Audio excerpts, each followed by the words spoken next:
పీచు పెట్టాలంటే మొహం నువ్వును. ఆ పెద్దబట్ల వారి సంబంధం నీకు నచ్చలేదట్రా పింజారి వధవా? ఏమిట్రా అమ్మాయికి లోపం ఏమిటి?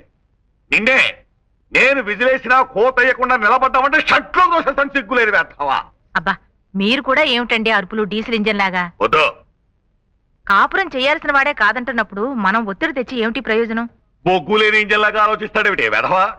అయినా పిల్లకి లోపం ఏమిటి? పియూసీ చదివింది, టైప్ పాస్ అయింది, నేరో గేజ్ బండిలాగా కుదుమట్టమైన పిల్ల, పైగా 10,000 కట్నం ఇస్తా ఉంటున్నారే. అంతే, మీకు 10,000 ముఖ్యం, ఆ సుఖం అక్కర్లేదు. నోరు ముయ్యరా. నీకోసం కాకపోతే మరెవరి కోసం రా? ఇలా పచ్చ జెండా ఊపుకుంటూ వచ్చే పోయే సంబంధాలని చూడటం అక్కుపచ్చి వెధవా. చాలే ఊరుకోండి.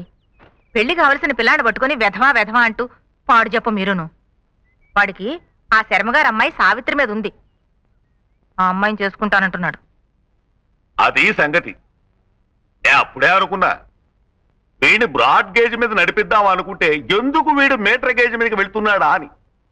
అసలు ఆ అమ్మాయితో చీపురు పట్టుకుని తిరుగుతున్నప్పుడే ఔటర్ సిగ్నల్ దగ్గర ఆపేసి ఉండాల్సింది. చెంపిరి వెధవాలి. ఎరా సావిత్రిని చేసుకుంటావా? నెలవారీ అంటే పట్టుమని చెల్లించలేని ఆ పెద్ద మనిషి సంబంధం నీకు ఇష్టమైందట్రా? అప్పడాలు ఒడియాలు చేసుకునే సావిత్రిని చేసుకుంటావా? అమ్మకు కూడా ఈ సంబంధం ఇష్టమే. అదే సంగతి. తల్లి కొడుకులు ఏకమై నన్ను లూప్ లైన్లకు లాగేద్దామని చూస్తున్నారా? రేయ్, నా ప్రావిడెంట్ ఫండులో 1 పైసా ఇవ్వను, ఇంటి మీదున్న పెంకు మొక్కేవను, ఆఖరికి నా కోటి గుడి కూడా ఇవ్వను. అప్పుడు చూసుకోరా ఈ ముష్టి వెధవకి ఏం చూసుకొని పిల్లనిస్తారో. ఆఖరికి ఆ శర్మగారికి కూడా ఈ సంగతి తెలిసిందంటే ఒరే వాళ్ళ అమ్మాయి వంక కన్నెత్తి కూడా చూడనివ్వరా కంచర వెధవా.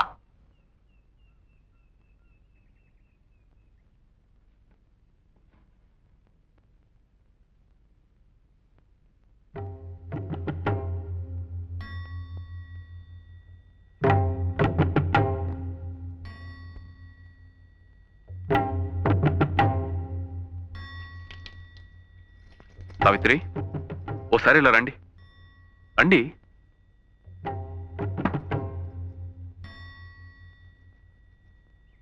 సార్.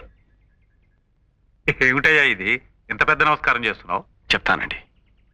నేను సావిత్రి ఒకరంటే ఒకరు ఇష్టపడుతున్నాం, పెళ్లి కూడా చేసుకోవాలనుకుంటున్నాం. నాకున్న ఆస్తి అర్హత ఇదొక్కటే. ఆ అబ్బాయిని చేసుకోవడం అక్కయ్యకి ఇష్టం లేదు కనుక్కో అమ్మా.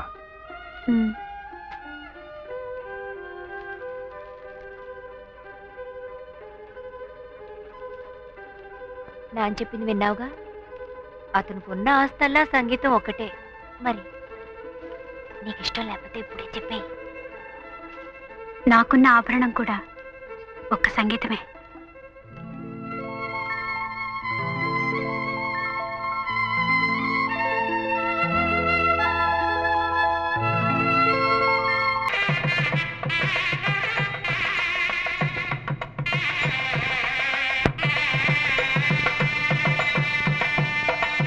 ఏమిట్రా ఇంత ఆలస్యం? ఏమీ లేదు, ఈయన ఏవికే శాస్త్రి గారిని భారతి సెక్రటరీ గారు నమస్కారం. మనం వేసిన బ్యానర్లు చూసి నిన్ను కలవాలని వచ్చారు. మీరు ఎంత గొప్పగా ప్రచారం చేశారు. సన్నజాజికి సంగీతానికి పరిచయాలు అవసరం అంటారా? ఈనాడు కళా సరస్వతి, అందుకే కదా ఆవిడ ప్రదర్శన ఏర్పాటు చేయాలని ఇంత దూరం వచ్చింది. ఇలాంటి శుభ సమయంలో ఈ ప్రసక్తి వచ్చింది కాబట్టి ఈ ప్రోగ్రాం దిగ్విజయంగా జరిగిపోతుంది. పదండి, వాళ్ళ నాన్నగారిని కలుద్దాం.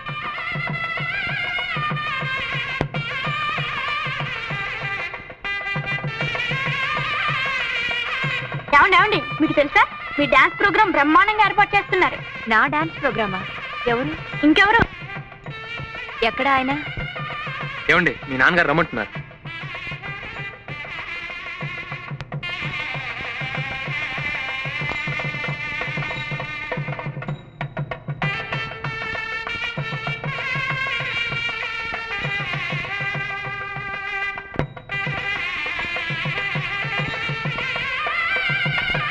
బావగారు, బావగారు ఒకసారి రండి.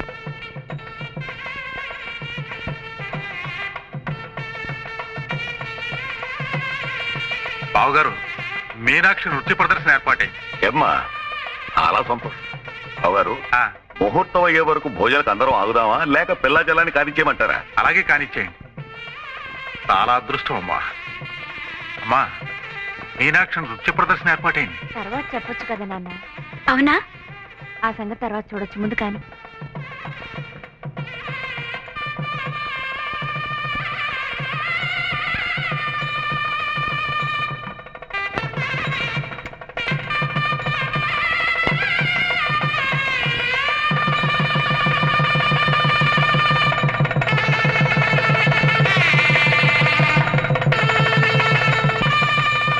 ఇక్కడ కూడా ఏమిటి ఇది?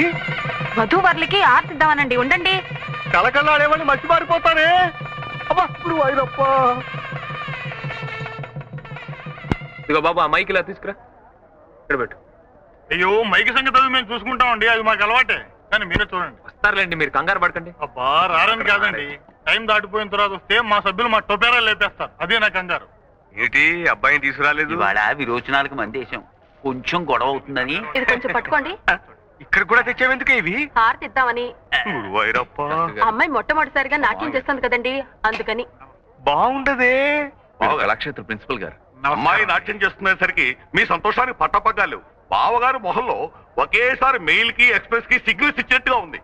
ఏది ప్రమాణంగా వెలిగిపోతుందండి. నిజంగా ఈ రోజు నాకు దివ్యమైన పండగ రోజేనయ్యా. నమస్కారం మాస్టర్. దీర్ఘాయురస్తు. ఇంతకాలానికి వేదిక మీద తమ పక్కన కూర్చునే అదృష్టం కలిగింది. అంతా ఈశ్వర కృప నాయన. వెళ్ళి శృతులు చేసుకోండి. అలాగే. ఇంకూ అమ్మాయి రాలేదా? ఇంకా రాలేదండి.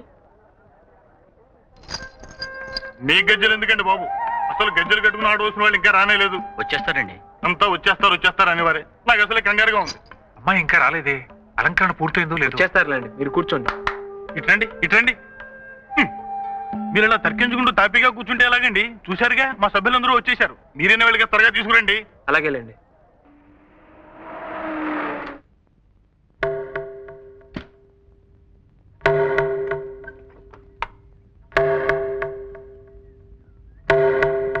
అదేమిటండి, ఇంకా పూలతోనే ఉన్నారు? ఇదిగో అయిపోయిందండి. మీన డ్రెస్ వేసుకుంటోంది. మనం ప్రోగ్రామ్ లో ఇచ్చిన టైం 10, ఇప్పుడు దాదాపు 10:30 కావస్తుంది. మీరు ఎప్పుడు రెడీ అయ్యేది, ఎప్పుడు మొదలు పెట్టేది? కాస్తైనా టైం సెన్స్ లేకపోతే ఎలాగండి? ఎందుకో మీనా అంత ఉత్సాహంగా లేదండి. ఏ, ఒంట్లో బాగలేదా? అసలు ఈ ప్రోగ్రాం పెట్టడమే దానికి అంత ఇదిగా లేదు. ఏదో మా నాన్నగారి పోరు పడలేక నేర్చుకుందే గాని దానికి భరతనాట్యాలు కూచిపూళ్ళు అంత ఇష్టం లేదండి. అవి కూటికి గుడ్డకి కొరగావని దాని నమ్మకం. ఇది నమ్మకాలు సిద్ధాంతాల గురించి చర్చించే సమయం కాదు. అసలే మీ నాన్నగారు కంగారు పడుతున్నారు. మీనా గారు నేను తీసుకొస్తాను గానీ మీరు వెంటనే వెళ్ళి జనం గొడవ చేయకుండా మీ పాటలతో ఎంగేజ్ చేయండి. పదండి, ముందు మీరు పదండి. ఇదిగో నాగేశ్వరరావు, అమ్మగారిని థియేటర్ దగ్గర దించేసి త్వరగా వచ్చేయి. అలాగే సార్.